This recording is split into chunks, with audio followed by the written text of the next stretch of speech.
நம்ம ஆலயத்தில் வந்து ஆராதிச்சு பிரசங்கம் எல்லாம் கேட்டு நம்ம பாட்டு பாடும், உமக்காகத்தான் வாழ்கிறேன் சொல்லி பாட்டெல்லாம் பாடிட்டு நேர வீட்டுக்குள்ளே ஏறணுன்னே மாமியார் இருந்து வந்தா மற்றவனை பார்த்துக்கிட்டு அப்படின்ட்டு ஒரு வார்த்தை சொல்லி பார்த்துக்கிட்டு எங்கேயோ போயிட்டு உரிச்சுத்திட்டு வாரா அப்படின்னு ஒரு வார்த்தை சொல்லுமா, உடனே பிச்சு கொட்டு வாராம் தோத்தராம்.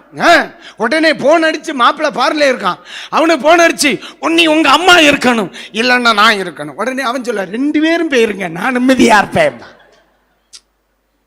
இப்ப பாருங்க, அங்க வந்து என்ன சொல்லிட்டு போனாங்க சர்ச்சில், பாட்டு எப்படி இருந்து, ஆண்டு உமக்காகத்தான் சொல்லுங்க, உமக்காகத்தான் வாழ்கிறேன், உம்மைத்தான் நேசிக்கிறேன், எந்த சூழ்நிலையும் அவர் அன்பினின்று. ஆண்டவர் சொல்வார், பாடவா செய்ய அவள்கிட்ட நான் சொல்லி வைக்கவா.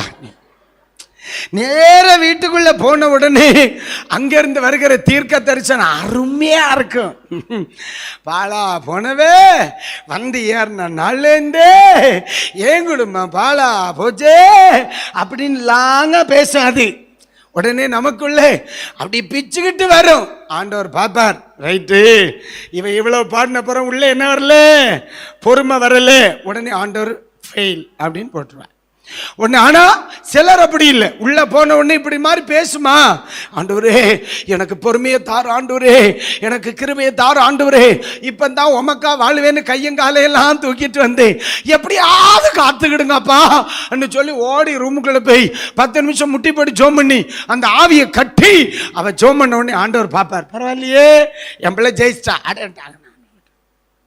இந்த சோதிப்பதற்காகவே சிலர் எல்லாம் இன்னும் வீட்டுக்குள்ள வச்சிருக்காரு. பார்த்துக்க, நம்ம நினைக்கிற பிசாசு இருக்குன்னு. ஆண்டவர் சொன்னோம் டெஸ்ட் பண்றதுக்கு மீட்டர் வச்சிருக்கேன்னு சொல்லிட்டார். கைகளை உயர்த்தி ஒரு அல்லேலூயா சொல்லுங்க.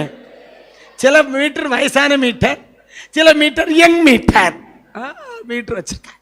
கர்த்தருடைய சகோதரர், உங்க வீட்டில் அப்படி இருக்கா? உண்மையா சொல்லு, உங்க வீட்டில் அப்படி இருக்கா? சில நேரம் வீட்டுக்குள்ளே இருக்கும் பார்த்துக்கிடுங்க. சில மீட்டர் வெளியே இருக்கும், சில மீட்டர் நம்ம வீட்டுக்கு பக்கத்தில் இருக்கும். ஆனால் மீட்டர் இல்லாத ஒரு வீடும் இருக்காது. புரிஞ்சுன்னு சொல்றவங்க சத்தமா முன்னலேலியா சொல்லுவாப்பா.